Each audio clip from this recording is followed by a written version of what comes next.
네, 오늘은 말씀이 이와 일치하도다, 말씀이 이와 일치하도다라는 제목으로 말씀을 나누겠는데요. 이렇게 제목을 잡아서 15절에 보면요. 선지자들의 말씀이 이와 일치하다라는 것은 이 선지자들의 말씀은 구약 성경에 나오는 거거든요. 예, 그래서 오늘 말씀에 보면요. 뭐 아모스도 나오고요. 뿐만 아니라 이사야도 이렇게 이사야서도 이제 구약 성경에 있는 내용을 야고보가 언급을 합니다. 여러분 여기서 말하는 야고보는 예수님 제자 야고보가 아닙니다. 왜냐하면 예수님 제자 야고보는 헤롯 아그리파 1세한테 지금 순교당한 상황이거든요. 그러니까 여기서 말하는 야고보는 예수님 동생이었던 야고보가 이렇게 예루살렘의 지도자가 되거든요. 그래서 이제 이방인이 어제 말씀해 보면 할례 받느냐 마느냐에 대한 문제를요, 이렇게 구약 성경을 말씀을 근거로 말하고 있거든요.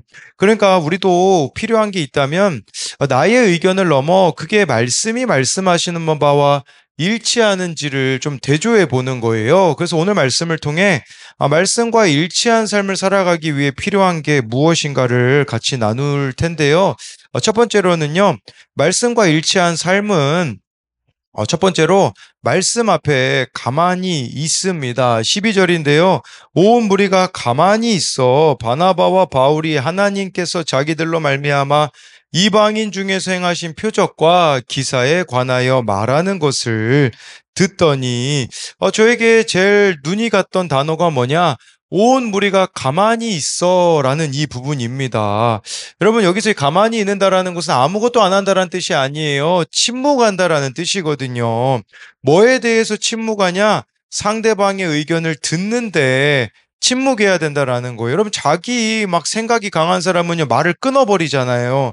내 생각과 다르다고 하면 바로 이야기해 버리잖아요. 근데 이 사람들은요 가만히 있었다라는 것은 근데 여기서 바나바와 바울이 하는 말도 끝까지 들었다라는 거예요. 하나님이 자기들로 말미암아 이방인 중에 행하신 표적과 기사에 관하여 말하는 것을 들었다라는 것인데 이와 같이 여러분 우리도요 가만히 있는 시간이 필요합니다. 저는 이것이 두 가지로 필요하다고 봅니다. 첫 번째로는 하나는 먼저 말씀 앞에 가만히 서 있는 시간이 우리에게 필요합니다. 그래서 우리의 인생의 이런 문제 앞에서 멈추어 서서 말씀을 묵상하며 실수가 없으신 하나님의 일하심을 생각해야 되는 거죠. 그럴 때 하나님의 섬세한 인도하심을 받을 수 있는데, 여러분, 우리가 말씀으로 나는 과연 멈출 수 있는가? 이걸 첫 번째로 좀 생각해 보자는 거예요. 마태복음 8장 29절에 이런 말씀이 있어요.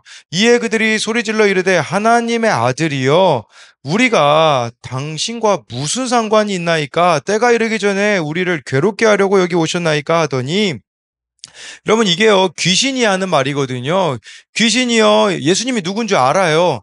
하나님의 아들이요 라고 말하잖아요. 근데 귀신의 잘못된 점이 뭡니까? 우리가 당신과 무슨 상관이 있나이까? 예, 여러분 이게 귀신 같은 믿음이거든요. 이게 무슨 말이냐면 우리로 말하면 이런 거죠. 내 삶을 간섭하지 말라는 거예요. 우리도 좀 이런 생각을 해봐야 돼요. 여러분 주의 말씀이 여러분들의 결정을 간섭하고 있습니까? 이 주의 말씀이 여러분들의 시간과 물질을 간섭해도 됩니까? 이 주의 말씀이 여러분의 삶과 선택을 간섭해도 됩니까?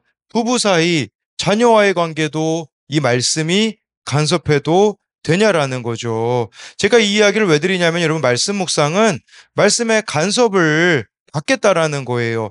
그리고 그 말씀의 간섭 앞에 침묵합니다 라고 말하는 것은 옳습니다 하고 동의하고 인정한다 라는 의미가 있다라는 거죠. 근데 여러분 이 간섭을 받기 싫어한다는 것은 방금 제가 말씀드린 것처럼 귀신 같은 믿음을 가진 자다라고 볼 수가 있겠죠.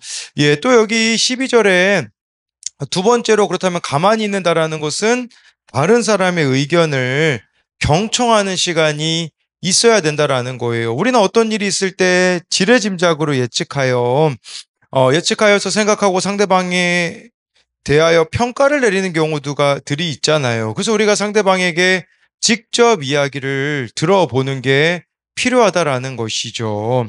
예. 그래서 권면하는 것도 우리도 마찬가지입니다. 이렇게 끝까지 상대방에게 들어보고 하는 것이겠죠. 우리 13절 14절을 보면요.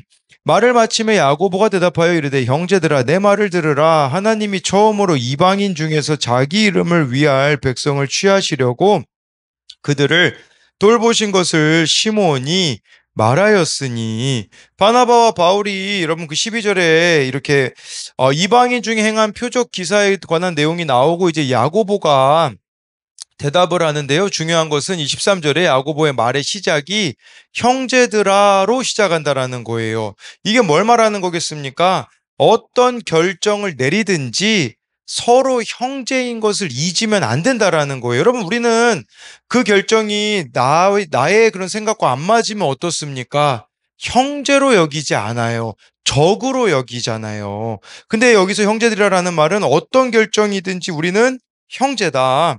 교회가 내릴 결정이 내 생각과 다르더라도 수용하라는 거거든요. 이거는 그 청년용 그 묵상 간증 정죄가 변하여 사랑으로에 보면 어느 청년에 이런 간증이 나오더라고요. 가지고 와봤는데 제 인생에 형제들아 내 말을 들으라와 같은 사건이 찾아왔습니다. 상담사 수련을 위해 참여한 집단 상담에서 세롱님은 너무 차갑고 불편한 사람이다라는 말을 들은 것입니다. 처음에는 그 말을 쉽게 받아들이지 못해 며칠 동안 곱씹었습니다. 그러나 자인의 이야기가 끝나기 전에 반박하고 옳고 그름을 따지는 제 모습을 돌아보며 결국 그 지적이 사실임을 인정하게 되었습니다. 그 후로는 상대방의 말을 끝까지 듣고 그들의 행동을 내 기준이 아니라 그들의 처지에서 이해하려고 노력하고 있습니다. 라고 이렇게 말하고 있더라고요. 네, 그래서 여기서 또 우리가 생각해 볼 수 있는 것은요. 이제 14절에 보면요. 하나님이 처음으로 이방 중에서 자기 이름을 위할 백성을 취하시려고 그들을 돌보신 것을 시므온이 말하였다라고 하는데 이 시므온이 누굴까요? 베드로입니다. 이 히브리식 이름을 지금 야고보가 말하고 있는 것은 유대인들을 향한 배려라는 생각이 드는 거죠. 여러분 또 이 배려가 어디 나타나 있냐? 12절에도 나타나 있어요. 바울과 바나바가요, 유대인들이 이방인 중에 행하신 표적과 기사에 대해서 이야기했다고 하거든요. 표적과 기사는 누구의 관심사였을까요? 사실 이것은 유대인들의 관심사였거든요. 지금 예루살렘 교회 대부분의 사람들은 유대인들이었기 때문에 지금 여기 야고보도 시몬이라는 이 표현, 또 12절에 표적과 기사라는 표현을 쓴 것은요. 바로 그들의 눈높이에 맞게 하나님의 일하심을 전하고 있었다라는 것이죠. 또 여기서 한 가지 더 필요한 우리가 볼 수 있는 것은 14절에 여기 시몬이 말하였다. 베드로가 뭐라고 말했냐면 하나님이 처음으로 이방인 중에 자기 이름을 위할 백성을 취하시려고 그들을 돌보신 것이라고 하는데 여기서 돌보신 것이라는 단어가 방문하였다라는 뜻이에요. 우리로 말하면 신방했다라는 뜻도 되거든요.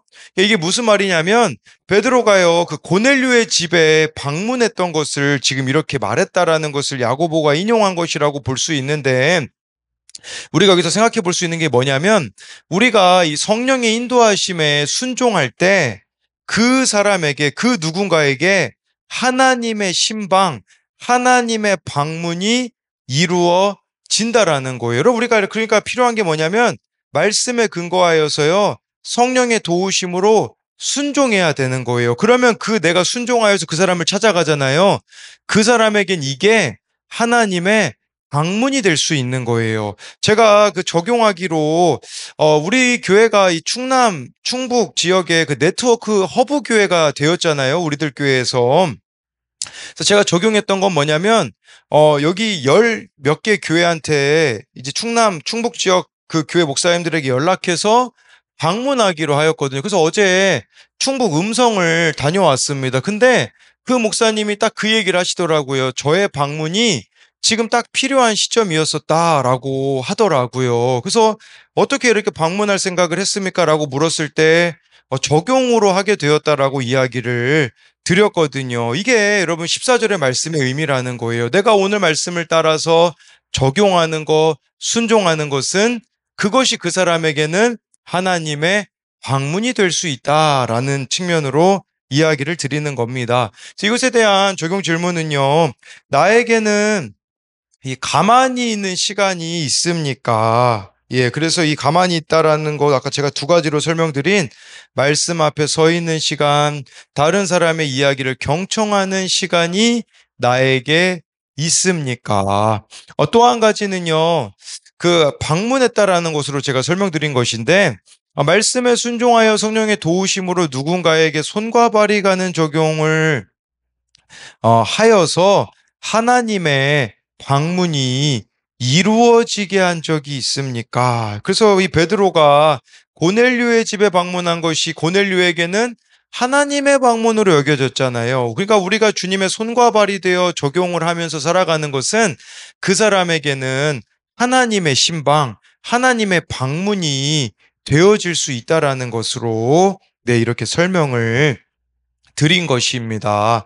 두 번째로는요, 말씀과 일치한 삶은 상대방을 배려합니다. 15, 17절인데요. 선지자들의 말씀이 이와 일치하도다. 기록된 바 이후에 내가 돌아와서 다윗의 무너진 장막을 다시 지으며 또 그 허물어진 것을 다시 지어 일으키리니 이는 그 남은 사람들과 내 이름으로 일컬음을 받는 모든 이방인들로 주를 찾게 하려 함이라 하셨으니 여러분, 여기서 지금 이 야고보가 참 많이 유대인들을 배려한다라는 생각이 들어요. 여러분, 이 유대인들 막 그 이방인들이 할례 받아야 된다라고 주장했던 사람들이 어제 말씀해 보면 어제 말씀 5절에 바리새파 사람이라고 하거든요. 바리새파라는 거는 바리새인들이었다라는 거예요. 바리새인 출신들이 예수님 믿었던 사람들이 반발한 거거든요. 근데 여러분, 우리가 사두개인하고 바리새인들이 있거든요. 사두개인은요, 모세 오경만 믿었습니다. 창세기, 출애굽기, 레위기, 민수기, 신명기만 믿었거든요. 그런데요, 바리새인들은 구약 성경 다 믿었어요. 그러니까 지금 여기 15절에 선지자들의 말씀을 야고보가 인용하고 있는 것은 바리새인들은 구약 성경 이 선지서들을 믿었거든요. 그러니까 야고보가 자기 생각을 이야기하지 않고 말씀을 근거로 이 바리새파 유대인 예수님 믿게 된 사람들을 설득하고 있는 거예요. 그래서 구약 성경 중에 이 16절, 17절 이게 아모스 9장 11절, 12절을 인용하고 있거든요. 그래서 이거 이방인들이 이렇게 예수님 믿게 되어지는 거 그거 구약 성경에 기록된 거하고 일치한다라고 하면서 설명하고 있어요. 당시 아모스 선지자는 하나님이 이스라엘에게 심판을 내리셨지만 다윗의 장막이 장차 회복될 것이라고 해요. 그런데 어 거기에 보면 그 에돔의 남은 자들과 함께 하나님의 이름으로 일컫는 사람들이 돌아오게 될 거라고 하는데 그 에돔의 남은 자를 이제 이방인으로 이제 야고보가 깨닫게 된 것을 이렇게 말씀을 전하고 있는 것이에요. 그러니까 하나님의 뜻은 바로 이방인들이 돌아오게 되어지는 것. 즉 야고보는 이 아모스의 말씀이 이방인들이 할례 받지 않고 예, 이렇게 하나님 앞에 또 돌아올 수 있다라는 것으로 이해했다라는 거예요. 뿐만 아니라 18절에 보면요.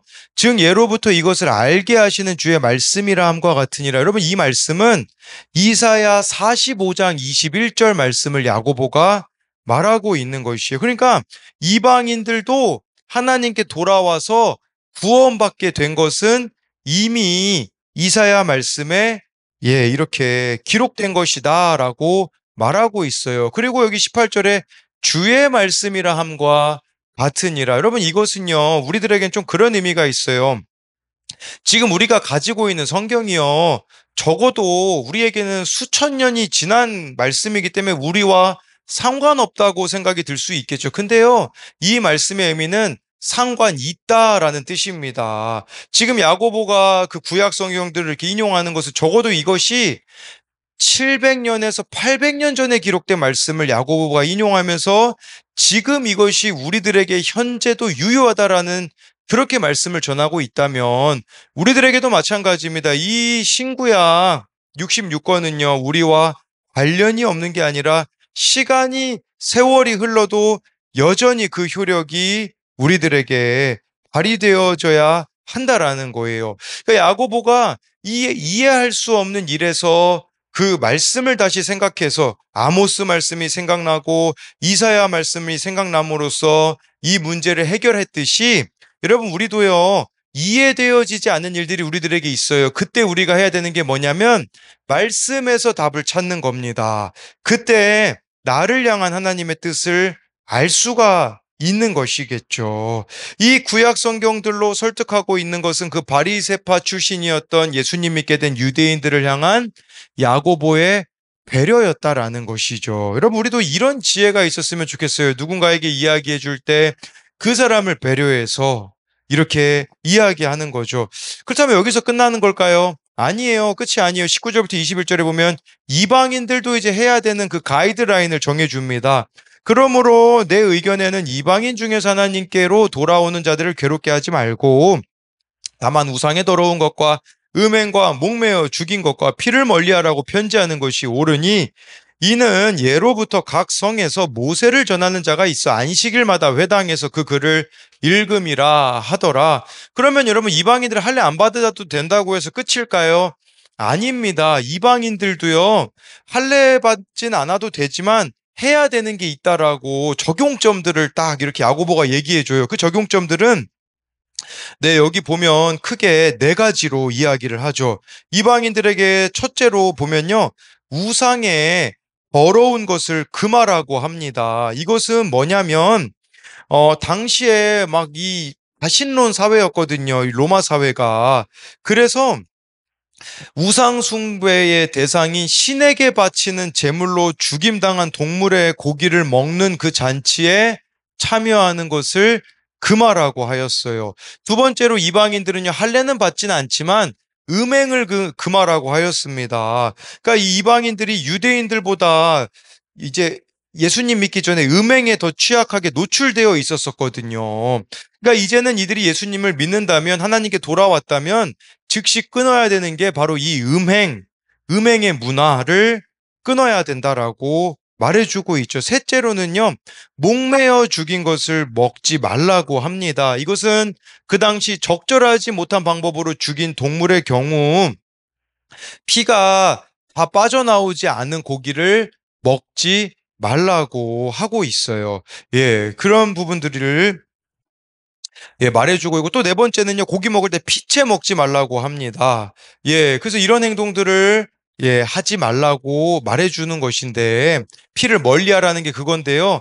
왜 이렇게 해야 되냐? 21절에 보면요, 이 말씀이 예로부터 각 성에서 모세를 전하는 자가 있어 안식일마다 회당에서 그 글을 읽음이더라. 그러니까 유대인들이요 어디든지 다 있었었거든요. 그러니까 이방인들이 너희들 진짜 그리스도인이 되었다면 이 아직 뭐 이 사람들이 뭐 제가 보기에는 뭐 유대교 출신인 예수님 믿는 사람도 포함이 되겠지만 아직 유대교로부터 못 벗어난 사람들도 좀 포함이 될 것 같아요. 그러면 이방인들이 예수님 믿는다면 좀 다른 모습을 보여줘야 되거든요.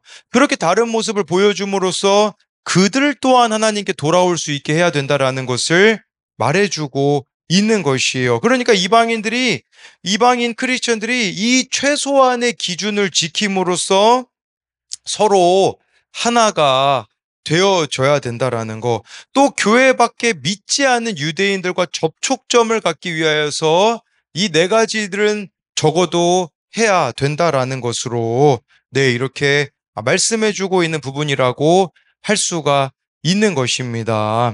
네, 그래서 이것에 대한 이제 적용 질문으로는요, 이해할 수 없는 일을 만날 때 말씀을 다시 묵상하면서 생각을 정리합니까? 이것은 야고보가요, 아까 제가 말씀드린 아모스 말씀, 이사야 말씀을 인용하면서 말하였던 거, 정말 이 이방인들이 할례 받아야 되냐 말아야 되냐, 이거 참 모르는 거잖아요. 그런데 이렇게 말씀에 근거하여서 생각을 정리한 부분이고요. 또 한 가지는 내 가족들에게, 이웃에게, 지체들에게 보여야 하는 배려는 무엇입니까? 여기서 큰 배려 두 가지를 보였죠. 하나는 그 바리새파 이 유대인들 예수님 믿게 된 사람에게는 구약 성경으로 말한 것도 포함이 되어지고요. 뿐만 아니라 아까 그 이방인들에게 이제 네 가지 하지 말라고 하잖아요. 그거 하지 않는 게 또 배려입니다. 여러분, 우리도 누군가가 내 행동을 보고 실족하게 되어진다면요. 그 행동을 고치는 게 상대방을 향한 배려라는 측면도 생각해 볼 수 있어요. 그래서 오늘 말씀을 정리하자면 말씀과 일치한 삶은요, 철제로 말씀 앞에 가만히 있습니다. 그래서 이 말씀 앞에 우리가 머물러 있는 시간이 있어야 된다. 또 상대방의 이야기를 끝까지 들어주는 그 경청도 필요하다로 설명을 드렸고요. 두 번째로는 상대방을 배려합니다. 그래서 바리새파 유대인들에게는 구약 성경을 인용하였고요. 이방인들에게는 네 가지를 하지 말라고 하였어요. 그 하지 않는 게 다른 유대인들이 또 구원으로 인도함 받을 수 있는 통로이기 때문에 그런 것들로 설명을 드렸습니다. 기도하겠습니다. 살아계신 하나님, 오늘 말씀에 온 무리가 가만히 있습니다. 말씀 앞에 가만히 있고 바나바와 바울이 정말 이방인 중에 하나님이 행하신 표적과 기사에 대하여서도 끝까지 경청하는 모습이 있는 것이 가만히 있는 것이라고 하였는데, 하나님, 우리도 늘 이렇게 말씀 앞에 날마다 가만히 머무는 시간이 있기 원합니다. 뿐만 아니라 공동체에서 또한 다른 사람의 이야기를 들을 때 끝까지 경청함으로써 또 우리가 범연해 줄 수 있는 사람들이 되게 하여 주시고, 뿐만 아니라 야고보가 이 모든 일들을 들으면서 했던 말, 첫 번째 말이 형제들아인 것을 기억하기 원합니다. 하나님, 우리가 내 의견과 좀 다르다고 할지라도 어떤 결정에 대하여서 형제임을 늘 잊지 않을 수 있게 하여 주시고, 또 이 야고보가 자신의 의견을 이야기하는 게 아니라 구약 성경을 인용함으로써 정말 그 바리새파 유대인들을 설득하고 있는 것들을 봅니다. 뿐만 아니라 우리도 이 말씀의 설득을 받는 자들이 되게 하여 주시옵시고, 뿐만 아니라 이방인들은 할례를 받지 않아도 되지만 네 가지를 하지 말라고 합니다. 이 네 가지를 하지 않음으로써 다른 사람이 실족하지 않게 되어지는 것을 봅니다. 우리도 말씀에 근거하여서 내가 하지 말아야 되는 것들이 있다면 하지 않는 적용들을 함으로써 내 옆에 있는 사람들이 나를 통해 하나님께 돌아오게 되어지는, 그들의 삶에 또 하나님의 방문이 이루어지는 성령의 역사가 이루어지게 하여 주실 것을 믿으며 살아계신 예수님 이름으로 기도드립니다. 아멘.